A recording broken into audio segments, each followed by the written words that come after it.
Telugu big boss వల్ల కర్ణాటక గర్వపడుతుందండి. ఎందుకు ఈ మాట అన్నానంటే, తెలుగు బిగ్ బాస్ లో టాప్ 5 లో ఉండే ఇద్దరు లేడీస్ కూడాను కర్ణాటక వాళ్ళే. చూసారా, తెలుగు వాళ్ళు 2 రాష్ట్రాలు ఉన్నాయి, ఆంధ్ర తెలంగాణ. కాబట్టి ఆంధ్ర నుండి ఒకరు, తెలంగాణ నుండి ఒకరు ఉంటే ఎంత బాగున్ను లేరు.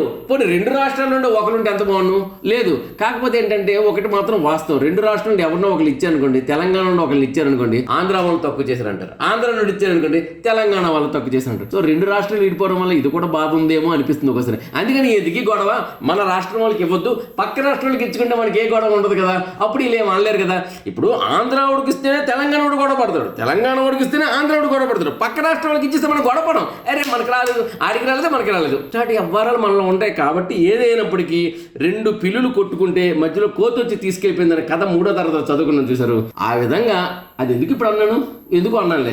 ఏదైనప్పటికీ ఇక్కడ ఇద్దరు లేడీస్ కూడా కర్ణాటక వాళ్ళు రావడం అనేది ఈరోజు కర్ణాటక చాలా సంబరపడుతుంది. ఎందుకంటే తెలుగు బిగ్ బాస్లో మన కన్నడిగులు సాధించారు అని. సో ఈ రోజు మన తెలుగు అమ్మాయిలు మరి కర్ణాటక వెళ్ళి, తమిళనాడు వెళ్ళి, మలయాళం వెళ్ళి సాధిస్తారో అక్కడ విషయం దేవుడు ఎరుగు. ఇక్కడ సాధించినా మనకు బాగున్నాం.